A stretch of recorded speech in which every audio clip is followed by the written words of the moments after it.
Ja enne lõunat viimane ettekandja on Urmas Viik, kes on graafik ja raamatu illustratsioonikunstnik, olnud väga pikka aega õppejõud Eesti Kunstiakadeemias, Tallinna Ülikoolis ja meie sellise seminari konverentsi kontekstis on ta, kui ma suvemuhulane ütlen sulle, kas ma teen liiga sulle? Teed liiga, oled päris rohkem. Siis tule räägi sellest, mis seos sul Muhuga on ja kuidas sa Muhu ainest oma töös kasutad. Tere! Ma olen küll muhulane, tähendab, ma olen esivanemate kaudu ja tegelikult ka praegult enam-vähem päriselt suveperioodil pidevalt ja siis talveperioodil niimoodi umbes pool nädalat siin, pool nädalat Muhus. Nii et minu paigutamine Muhu plokki on täiesti põhjendatud. Aga teema on pisut erinev, sest minu nii tegevusala on teine ja ma kujutan ette, et mind on ilmselt kutsutud siia seepärast, et mitmed sellised kunstiprojektid on nagu tõukunud siis etnograafilisest ainesest või pärandist ja kaasa arvatud ka Muhu pärandist. Aga võib-olla natukene siis ka taustast, et kui me vaatame nüüd sellist etnograafia või pärandkunsti suhet või pärandkultuuri suhet kunsti meie kultuuriruumis, siis ütleme Euroopas või Põhja-Ameerikas ja ka Eestis, siis see suhe on ettevaatlik ja ebalev olnud pikki aastaid. Ja mis see põhjus on, et siin on ilmselt põhjuseid mitmeid, aga üks selge põhjus on meie 20. sajandi ajaloos ja selles taagas, mis see on jätnud. Ehk siis mitmed totalitaarsed režiimid on kasutanud nii-öelda rahvuslikku või rahvakunsti mõistet oma poliitilise vankri veeretamisel. Ja peale esimest ja eriti peale teist maailmasõda on see teinud nii-öelda kunstnikud väga ettevaatlikuks. See selline ebalus või selline ettevaatlikkus tegi tükk aega nalja või kuidagi pani õlgu kehitama, kuni ma ütleks, et eelmise aastani, kui esile kerkinud poliitiline jõud Eestis esimest korda Eesti taasiseseisvumisest on asunud või vähemalt avaldanud tahet kunstielu kontrollida ja suunata. Nii et mina oleks ettevaatlik, et taas ei tekiks kuidagi olukord, kus nii-öelda rahvakunst ja rahvuslik kunst ja mis iganes selle all mõeldakse, kuidagi saaksid poliitiku käepikenduseks. Nii et kui ma nüüd seda siin ütlen, siis tegelikult mingil määral nende kunstiprojektide puhul, mis on siis rahvakunsti või etnograafiaga seotud, on selline taust mitte siis poliitiline, aga tihtipeale selline kriitiline või sotsiaalkriitiline olemas. Nii et see tegelikult võib-olla eristabki siis sellist, ütleme, kunsti, kaasaegse kunsti sellist põhiolemust, ütleme, võib-olla siis pärandkultuurist ja selle uurimisest. Ma alustaks võib-olla, ühesõnaga ma näitan kogu selle materjali ja käsitlen seda teemat ka läbi oma tööde. Ma arvan, et ma mingil määral olen neid erinevaid suundumisi puutunud läbi aastate. Võib-olla hakkan natukene kaugemalt, et seesama kera, mis siin näha on, et see paikneb vast valminud Harju maakohtu hoones. See on 7000 mustast pirnist koosnev 3-meetrise läbimõõduga pall, kus siis üks tuli vilgub. See ei ole otseselt etnograafilise materjaliga või etnograafia või pärimusega seotud, küll aga sellise etnoloogia teemaga. Nii et võib-olla piltide vaatamise soojenduseks on see asjakohane, ma loodan. Et siin on erinevad vaated sellest. Et kui nüüd väga tahta luisata, siis ma võiks öelda, et see võib-olla meenutab ka natukene mingit prossi või sölgi, aga see oleks vale. Et see lähtepunkt oli hoopis kuskil mujal. Ja nüüd siin võib-olla Tallinna lennujaama installatsioon Hummer Luige Hummer on võib-olla sellise etnoloogiaga või sellise looga minevikust paremini seotud. Selle taga on üks selline juhtum, siis, millel ma praegu võib-olla pikemalt ei peatu, aga põhimõtteliselt see näitab nüüd seda vormilist osa siis minu loomingus võib-olla. See Hummer koosneb 75 000 margist. Nüüd see näitus on nüüd natukene juba täpsemalt ammutanud ainest traditsioonist. Selle Tallinna kunstihoone näituse nimi oli Mikk ja Olga säravad. Ja kui te nüüd vaatate seda taustal, siis seal on Estonia teater, mis on laienenud ikka mõõtmatus ulatuses. Et ma praegu mõtlen, et Estonia teatri teema on jällegi nagu päevakorral, et see on täitsa juhuslikult siia praegu tekkinud, aga võiks ka taas öelda, et ütleme, see on selline fantaasia siis, et Estonia teatri laienemise teemal. Ma näitan pilte natukene edasi, siis räägin, millega siin siis tegu on. Et Mikk ja Olga säravad oli selline pealkiri, mis tekkis ETV populaarsest tantsusaatest, kus siis üks teoreetik väitis, et tegemist on kultuuriplahvatusega. Ja see pani mind siis kuidagi liikvele. Ja kogu see näituse materjal põhineb, mitte kogu, aga suures ulatuses põhineb Melania Kaarma 50 aastate rahvatantsu õpikust. Nii et siia on toodud siis sisse selline väike sotsiaalne selline kihistus, kus seinal olid siis need pikad sellised rahvatantsu õpikust pärit fotod, aga mida ma siis manipuleerisin vastavalt oma soovile, nii et pealt näha eemalt vaadates olid nad siis sellised lihtsalt reprad, aga kui lähemalt uurida, siis tegelikult selline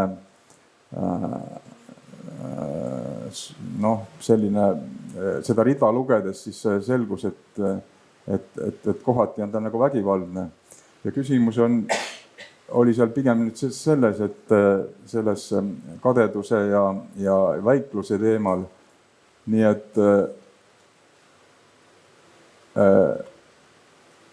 siin on siis ka näha selline võimas suur ja seinalt laiali valguv ornamendi element, mille ma siis vahetult maalisin ennem selle näituse avamist otse seinale.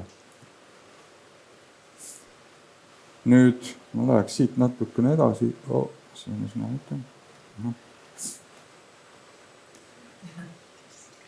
Siin jõuab vist natukene lähemale siis nüüd sellele Muhu teemale. See näitus on samuti kunstihoone galerii näitus folkpsühhedeelia ja tõukejõuks on siin selline esmapilgul hästi kaudne ja visuaalne seos siis Muhu pärandiga. Et igaüks tunneb siit ära need Muhu seelikud, aga kui nüüd vaadata, me vaatasime ka eelnevalt Muhu sukki ja vaatasime seda värvikammat ja siis tegelikult seos 60 aastate psühhedeelse kunstiga on väga huvitav ja selline intrigeeriv. Roosad, rohelised, oranžid, kollased, punased värvid nagu kõrvuti on ikkagi midagi üsna erakordselt Põhjamaa kontekstis. Ja nüüd need võimsad suured installatsiooni osad, mis on mingi 3 meetri kõrgused, siis see kärbes on ka pärit tegelikult. Me vaatasime eelnevalt siin sukki ja suka üks selline element oli ka ühel sukal näha, oli see kärbes, et mina võtsin selle kärbse tegelikult sealt üle. Nii et see suur kujund on tekkinud siis väikestest puidupakkudest ja on niimoodi lihtsalt mosaiigina üles laotud sinna. see näitus oli mul tegelikult kahasse oma kahe tütrega, kes on ka kunstnikud ja igaüks täitis siis nagu oma rolli. Et moedisainer siis lõpuks õmbles need seelikud valmis ja teine, kes on siis fotokunstnik, siis pildistas need linnaruumis üles. Ma vaatan isegi, ma ei mäleta, kas mul vist ei ole siin fotosid kaasas, et põhimõtteliselt see protsess nägi niimoodi välja, et seelik õmmeldi valmis ja see on hiigel suur, ta on ka mingi 1,5 meetrit on seal läbimõõt. Siis ennem kui ta nüüd ruumi sai, siis pandi ta tüdrukutele selga ja tüdrukud patseerisid siis keset või mööda linna selliseid olulisemaid paiku ja neid pildistati siis tavalise sellise moefoto võtmes. Ja lõpuks siis töödeldi neid seelikuid edasi ja kõik see kraam siis esitati koos sellel näitusel. No mis selle nagu selle näituse idee oli, et taas selline väike, kuidas öelda, selline ebalus näiteks Muhu rahvarõivaste kasutamise osas. Et ma olen tihtipeale nagu vaadanud, et tegelikult kui me räägime näiteks kitschist, siis me tihtipeale mõtleme poeaknaid ja sellist odavat kaupa, aga rahvakultuuri või rahvakunsti võib täpselt samamoodi kitši võtmes nagu kasutada nii heas kui halvas. Et kui ütleme kasutada kitši kunstis, siis tegelikult tähendab see lihtsalt mingit sellist kunstilist suundumust, aga kui rahvakunst niimoodi kitšina liigub massitasandile, siis minu arust peaks seda nagu tähelepanelikult vaatama, et siin on hästi palju selliseid näiteid. Muhu rõivad on üldse kõige väärkoheldumad rahvarõivad Eestis, nii et neid pannakse selga igal hetkel, igalt moodi ja loomulikult neid kannavad kõik eestlased, kes vähegi soovivad, see ei ole loomulikult keelatud, aga ma arvan, et teie ilmselt teate seda paremini ja see on võib-olla ka huvitav teema, et kus see piir siis algab ja kus see lõpeb, kuidas rahvarõivaid kanda. Mulle meenub kohe möödunud kevad, kus ma kuulsin, et laulupeole võib minna ainult autentsetes rahvarõivastes. Et kui keegi oskab öelda, mida see tähendab, siis ma oleks väga tänulik. Et kas see on seesama kirstust välja koogitud vanaemade rõivad või mida see autentsus siis tähendab? Et kas see tähendab täpselt kopeeritud seelikut, aga kui me vaatame ka Muhu rahvarõivaid, siis muhulased olid vabad oma tegemistes, et nad tikkisid sisuliselt tegelikult sinna, tegelikult mida nad soovisid. Nii et siin on mõtlemisainet. Veel paar vaadet sellelt näituselt. Siin näeb nüüd seda vastasseinas oli selline hiiglaslik pealuukujutis, mida ma Muhu seelikutel küll ei ole veel kohanud, aga võiks ju ka olla, miks mitte. Need puidust nottidest tehtud installatsioonid olid tegelikult interaktiivsed. Ma proovin, kas ma saan selle siit tööle. Et vastavalt valgusele siis pealuu sulges silmad ja tegi suu lahti ja nii edasi. Et selline element oli siis siin ka olemas, selline madaltehnoloogiline videoinstallatsioon, ütleme nii. Nüüd ma jõuan sinna Muhu saarele nagu järjest lähemale, et 2 inglit, mis ma teinud olen, see nüüd, kes istus Ellamaal ühel muruplatsil, oli ajutine.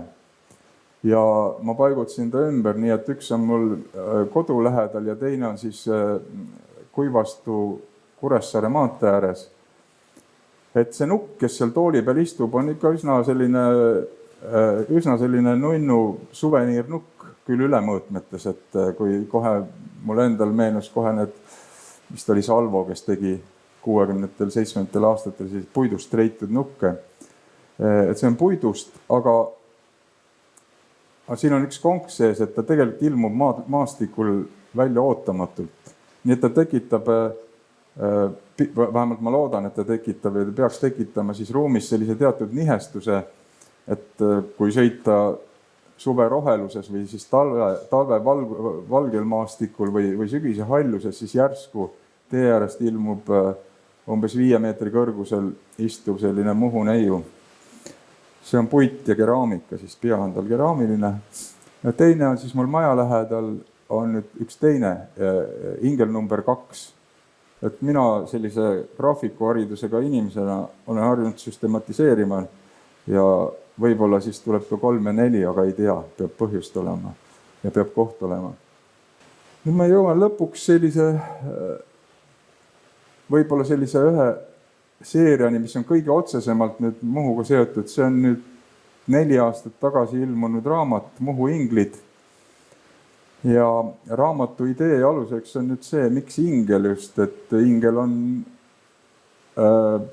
Muhus levinud nimi. Ega väga paljudes paikades ingli nime Eestis ei kohta. See on Hiiumaal ja Muhus, ma ei tea, Saaremaal vist ikka on ka. Aga Muhus ja Hiiumaal on kindlasti. Nii et see paralleel sellise ingli ja metafüüsilise taevase olendiga on ilmselge, see on selline lihtne seos. Panin selle toreda pildi, ma leidsin selle ise tegelikult üsna juhuslikult internetis. See sama ingel istub nüüd sellisel hiiglaslikul posteril Shanghai ühe näituse paviljoni kõrval. Selline illustratsiooni näitus on seal, nii et korraldajad siis valisid selle ingli sinna kaanefoto või kaanepildi, siis valisid omale posterile. Ja kevadine aeg, et kirsiõied vist on kirss või midagi sellist, harmoneerub selle tiivaga nagu super hästi.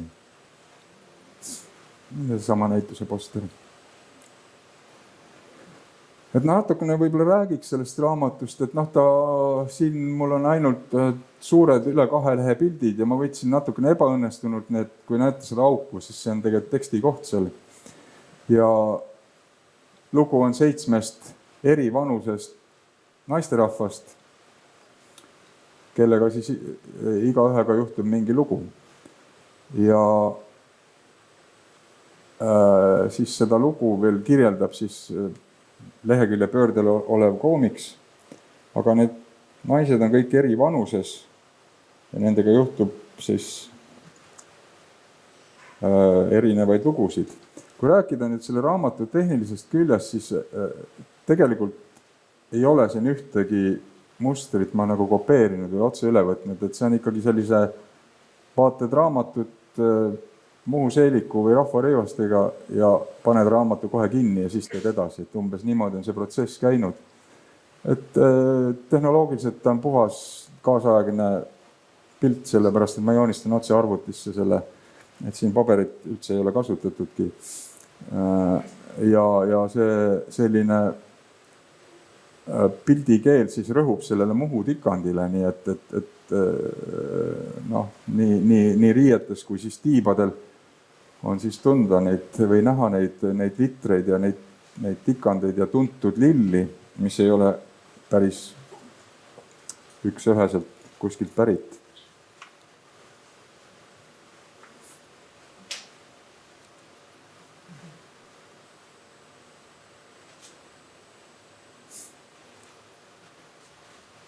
Ma paigutasin nad sellises enam-vähem kronoloogilis või sellises ajalises järjestuses, et kui nüüd vaadata, et raamatus küll see ei olnud oluline, et tüdrukud järjest vanemaks saavad, aga ma proovisin nad praegu niimoodi paigutada ja siin on siis pulmapilt, mis on vist osaliselt kaotsi läinud. Ja ingli lapsed on selle peal, inglil oli üle 10 lapse, üks on veel kõhus praegu. Ja lõpuks siis ingel läheb taeva. Et siin oli ka juttu nendest ka sellest riietusest, mis siis vanemas eas on naisele nagu kohane, et mina nüüd otseselt vist ei ole seda siin kasutanud, aga see sidet ja lahkumist nüüd siis sümbolina näitab see hargnev kinnas seal, mis siis jõuab niidi ots jõuab kuskile pildi serva alla. Ja esi- ja tagakaas. Ja põhimõtteliselt ongi nagu kõik. Mul on tegelikult jube kahju, et ma unustasin ühe pildi siia lisamata, aga ma nagu võib-olla kirjeldaks seda. Kumus oli üks installatsioon, kus ma tegin sellise väikese teatrimudeli. Selle nimi on Toy Theater inglise keeles. Ehk see on selline teatrimakett, kus siis on mingi sügavus. Teinekord kasutatakse selliseid optilisi võtteid seal. Vaheseinu eemaldatakse ja pannakse juurde ja mõnikord pannakse sinna sisse siis ka liikuma mingid figuurid. Ja mind inspireeris seda tegema 2 fotot või õigemini 1 kiri ja 1 foto. 2 fotot ja 1 kiri. 1 foto oli siis selline, kus Muhu mehed istusid aastal 1920 või 1919, vabadussõja ajal sellises paraadolekus sõjaväemundrit ja see oli ühe väeosa foto. Ja me oleme näinud neid fotosid hästi palju, sest neid ongi palju ja need on sellised ametlikud fotod tavaliselt, millega illustreeritakse siis Eesti vabadussõda. Ja siis see kiri, mis sattus mul minu kätte ühe Muhu kollektsionääri kaudu, oli selline kiri vabadussõja lõpust oma küla tüdrukutele. Ja see oli paduropp. See oli ikka nii ropp, et ajas muidugi naerma, et ta oli ju murdes ja kasutatud ka sellisi roppusi, mida meie nagu enam ei mäletagi.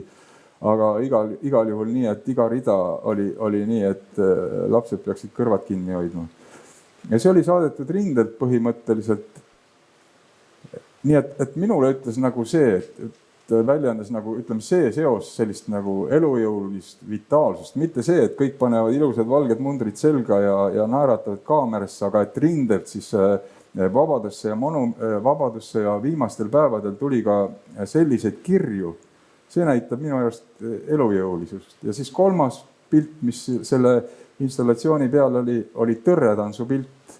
Et tõrretants on ka veel selline väga vahva, minu teada Muhus just põhiliselt levinud või tänapäeval enam mitte, aga veel 30. aastatel selline rituaalne tants, kus siis pruut pandi suure tünni peale seisma ja pulma meessoost külalised koorisid ennast porrakand paljaks ja asetasid ühe jala tünni peale ja teise maha ja siis tantsisid niimoodi ringis ümber selle tõrre.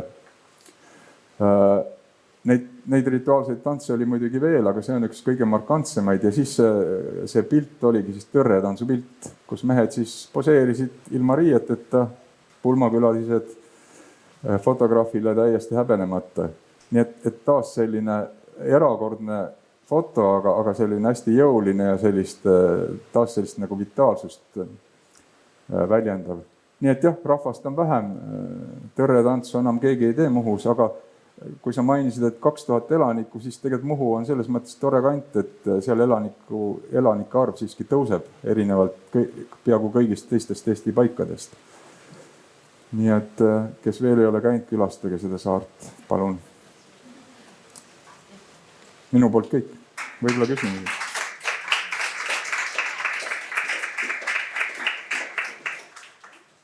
Väga suur aitäh inspireeriva ettekande eest. Kas on küsimusi?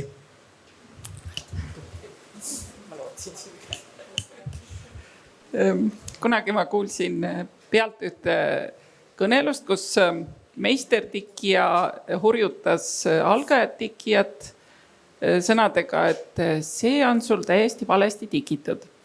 Ja siis ma seda nagu ei vaadanud, et mille kohta see käis. Et ma sain niimoodi aru, et tikkimisel on siis omad reeglid, et kui missuguse suunas need pisted on. Ja siis samal hetkel ma mõtlesin, et kui mulle joonistajana öeldakse, et sa joonistad valesti või sa kasutad mingit vale joont, et siis ma saadaks ikka pikalt. Aga ma vaatan, et sinu joonistustes, et kas sa vaistlikult kuidagi proovid selle joone suunaga seda tikkimisloogikat edasi anda või oled sa sellele mõelnud? Ja ikka see idee oligi, et ta võiks tikandit ikkagi väljendada või kui sa selle raamatu avad, et sa ikkagi tajuksid, et see on see asi, et see on sealt pärit. Eks teda oleks saanud nagu tehniliselt veel korralikumalt timmida kindlasti, aga ma arvan, et selle mulje nagu põhimõtteliselt saab sealt kätte. Ma olen nagu tagasisidega kuulnud, päris mitmed inimesed on nagu öelnud, et et ma nagu ei saanudki aru või et see ei ole nagu kuskilt pärit, et see on nagu väljamõeldis. Ja siis, kui mõelda Alliki Oidekivi ettekannet, kus algas selle suveniirnuku pildiga, et mul läks meelest ära nüüd Allikilt küsida, et mis mõttega ta seda tegi, aga et ma saan aru, et 2 suurt ohtu Eesti rahvakunsti kasutamisel tänapäeval on, et üks on see suveniiristumine, mis on nagu võimsalt toiminud juba eelmisest sajandist peale, ja teine on siis rahvusluse nagu ähvardus. Et vist see rahvusluse ähvardus on nagu ohtlikumgi, sest... No ma arvan niimoodi, et tähendab, kunstis on üsna raske rääkida, ütleme, nendest seostest ja paralleelidest sellise etnograafiaga või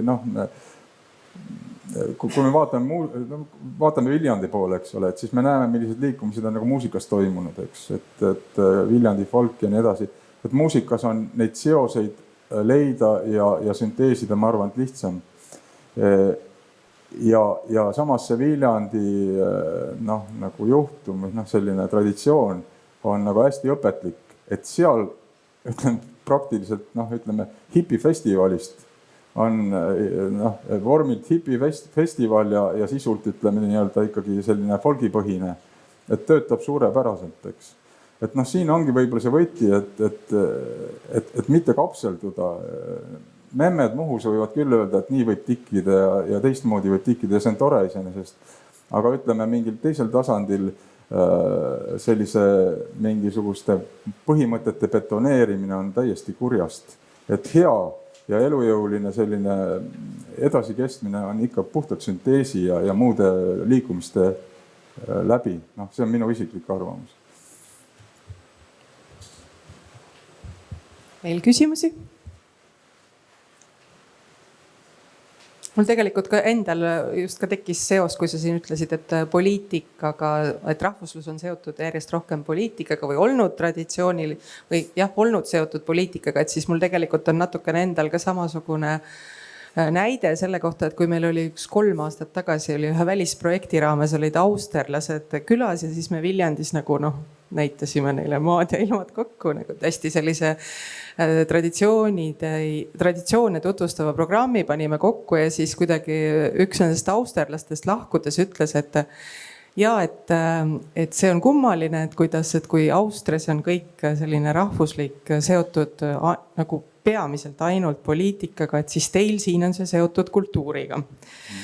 Ja siis see 3-4 aastat tagasi ma olin nõus temaga, aga et praegu tõesti ma ise tunnen ka järjest rohkem, kuidas see rahvuslik teema on seotud poliitikaga. Õnneks see visuaali pool tegelikult väga Eestis ei ole, aga et kuidas sa nagu näed, et tõesti sellest hoiduda või mida me teha saame, et see kuidagi ei läheks üle võlli. Ma arvan, et siin tuleb nagu mõistust kasutada, sellepärast, et teine äärmus on ju see, et jumal hoidku, et ei juhtuks nii, et nagu austerlastel, et enam nahkpüks ei julge keegi jalga tõmmata ilma, et see nats oleks, eks ole.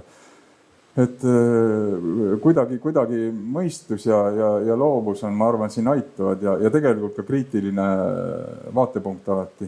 Et ma näiteks olen kogenud, see on nüüd natukene teisest servast küll, aga õppejõuna üsna mitmel korral näiteks on selline nähtus nagu graffiti, eks ole, graffiti ja nii edasi, mis tegelikult, ütleme, on komplitseeritud nähtus ja oma olemuselt anarhistlik, ütleme, tekib sinna, kuhu ta tahab ja meile ei meeldi, kui me oleme oma funkmaja valgeks teinud ja siis tekib sinna, ütleme, graffiti seina peale, et kui meil isiklik suhe on, siis on see ka keerulineks. Aga et ütleme, kunstinähtusena ta on igati aktsepteeritav ja meil on siin selle graffiti läbi päris mitu huvitavat juhtumit. Üks on Linnahalli juhtum, mida igaüks teab, mida võib-olla ei ole põhjust puudutada, aga üks isiklik kogemus oli see, et olid valimised lähenemas ja kooli tuli kiri, et Lasnamäel avatakse jalakäijate tunnel, et puhtad valged seinad, tulge palun tehke graffitit, palju tahate.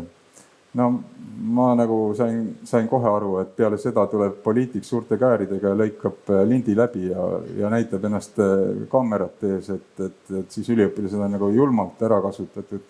Nii et ma arvan, et see ongi see, kus tuleb siis nagu tähelepanu teritada, et mitte lasta ennast ära kasutada kuidagi kellegil, et peab tähelepanelik olema, jah. Üks tore detail oli selle surnud ingli pildi puhul, kus sõrme otsast kinnas hargnes, et kas selline hargnemise teema on ka mõnes sinu töös olnud? Ei, ma niimoodi otseselt ei oska öelda, aga raamatu puhul, ütleks kohe, et see Muhu inglid meil Kadri Tüüriga, kes elabki Muhus ja kes on semiootik, eks, et temaga kahasse tehtud, tema kirjutas need tekstid või leidis ja modelleeris neid. Ja siis, aga tema rõhutab alati, see ei ole nagu lasteraamat. Et ma arvan, et on head pildiraamatud ongi need, mida võib vaadata nii laps kui täiskasvanud. Minul ei ole selles mõttes nagu vahet. Aga kui surmateemat käsitleda siis, ja vaadata laias maailmas, siis näiteks Itaalias ja Prantsusmaal ja on lasteraamatutes surmateema tegelikult esil julgelt. Et siin meil kuidagi on ikkagi see nagu mingi hirmu ja peluga seotud siiamaani, et ma arvan, et ka seda surma võiks nagu julgemalt kuidagi kajastada ka lasteraamatutes. Et jah. Aga hargnemise kohta ja ma ei oska täpsemalt öelda. Setus on tegelikult sellised surikindad säilinud või Eesti Rahva Muuseumis on surikindad, kus on otsad peitmata, mis on väidetavalt siis ongi nagu surnule kaasapanekuks tehtud kindad, et selles mõttes on väga tore seos. Nii, veel küsimusi?